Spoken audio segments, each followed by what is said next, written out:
Hello and welcome to Tech 24 with me, Annelise Borges. Coming up, a transparent computer that allows you to reach inside and touch digital content.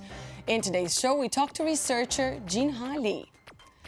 And in this week's Test 24, Mark Edwards takes the new waterproof Sony Walkman for a swim.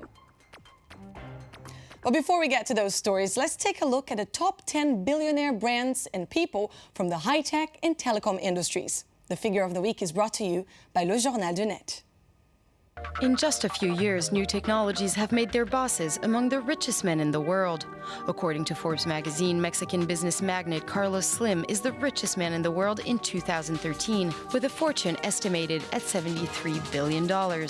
He's ahead of the founders of Microsoft, Oracle, Amazon, Google, and Facebook. Xavier Niel, who founded French telecom operator Free, stands at the 24th position. He's the first French billionaire in the high-tech and telecom industry, with a fortune estimated at $6.6 billion.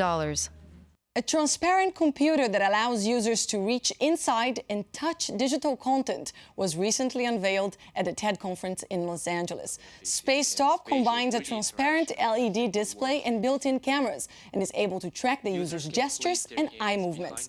The researcher for the machine and TED fellow Jin-Ha Lee joins me now from Seoul, South Korea. Jin-Ha Lee, thank you so much for joining us today. Was this your idea? How did the transparent computer project come to be?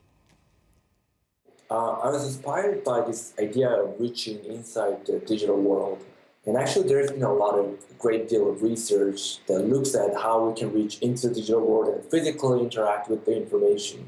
But I was wondering, why we don't have this 3D interaction in our desktop space, like in our everyday computing environments. So I wanted to bring this idea of 3D interaction into everyday desktop computing environments. So one of the reasons why we don't have 3D in the desktop is that because, first of all, it's like moving in 3D all the time is kind of exhausting. It makes people get exhausted after a while. And then there's already beautiful connection between touchpad and mouse with the computer screen already.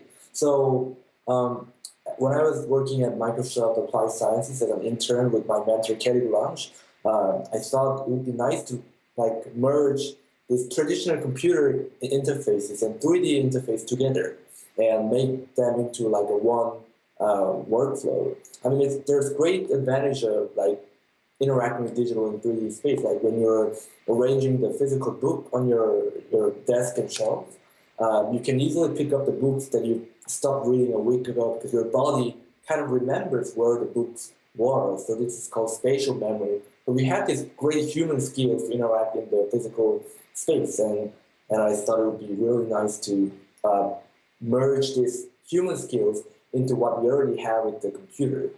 And how exactly does the computer work? Right. So it works with a, first of all, transparent screen. So you can see through, you can see the digital content and also the space behind it. And and there's a depth camera that looks at your face. So depending on where you're looking at the screen from, it changes the perspective of graphics rendering. So when you move around, you actually get the idea of having digital information behind the screen in 3D, as if it's physically there. Then there's another depth camera that looks down from above. So that tracks your fingers. So you can actually kind of go in, and when you grab, the computer understands when you're pinching. So that's kind of interpreted as a gesture input. So these are all combined to one workspace. And the great thing about the design is that this 3D interface space is right above the keyboard. So you can actually just type or use a touchpad, but you can lift up your hands. So you can easily transition from this traditional computer experience and 3D experience. So it's a very seamless experience. Mm-hmm. And where exactly do you see this technology being used in the near future? Right. So again, the Spacetop computer is not just about 3D. It's about hybrid workspace that has 3D and traditional 2D interface. So I don't think 3D interface can replace everything that we do with the computer right now. checking emails and things like that. I mean, the 3D interface, it will actually make a lot of things that we do with the computers easier, like arranging the files and designing things and web browsing and documents editing. You can flip through the digital books and to search the relevant information while typing. So basically every application, but it will still, like, I think, it will not just be about what we're doing with the computer these days, but it will be about something that we don't do with the computers right now, like remote collaboration, like how we explain, like how to do choreography, like physical activities. So a bunch of different things that we never did with the computers will be possible if the digital information can actually stay in the 3D space, in a form that we can interact with the human skills. Yeah. But do you see this in, for example, schools in, let's say, 10 years' time? Mm-hmm. In 10 years' time is a pretty long time, but I would say some similar interactions will be something we can buy and use in school, yes. All right, thank you very much, Jin-Ha Lee, for joining us today from Seoul, South Korea. And we're going to move on now, because it's time for Test 24.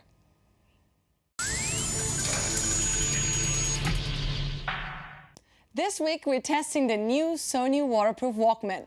Mark Edwards headed out to the local swimming pool to try out the music player for us. Take a look. The Sony Walkman, the first portable music device, the original gadget, and 34 years later, its waterproof relation. So I'm very excited about this week's Test 24, where we're trying out the new Sony Walkman 273. Now, I've been told it's fully waterproof, so that's the point of coming to the local swimming pool just around the corner from France 24. Only took me 3 minutes to charge. I get an hour's autonomy with it, hour's use. Let's go do some lengths I haven't swum for a long time. If you're not in a rush, the Walkman's full 90-minute charge gives you 8 hours of continuous use. Plenty of time to do your lengths. So we've got the Sony W273s, and very simple to use. We've got fast forward, go backwards, pause, on, and volume. Let's get them on. They're pretty simple to put on, and I won't be able to hear much from there. I've just got tunes. Let's go in the pool. Waterproof music devices aren't new. Therefore, the W273 isn't revolutionary in any way. But with a 4 gig memory and an easy drag and drop system for the music, it's a well-designed device. Good for swimming or any type of workout. But how does it fare underwater? So besides the fact I'm a little bit tired, yeah, I found the device was useful. It is very clear. The sound's very clear. It really blocks everything out. I enjoyed using the shuffle option, and you don't need to worry about different songs and that sort of thing. It's particularly useful, I think, for people who like to do plenty of lengths in the morning to get you going. At €80, it's a good device. I'll probably get this as a gift to my parents who like swimming. It's a good one. That's a great job there, Mark. And that's all we have time for. We leave it today with images of a partnership between Ferrari and Apple, unveiled last week at the Geneva Motor Show. The Italian car manufacturer wants drivers to know that cabin tech is every bit as important as engine tech on its cars, and has announced further plans to work with Apple to develop its in-car entertainment systems. Hopefully, I'll be able to test a hypercar for you sometime soon. Stay tuned. We'll see you next week.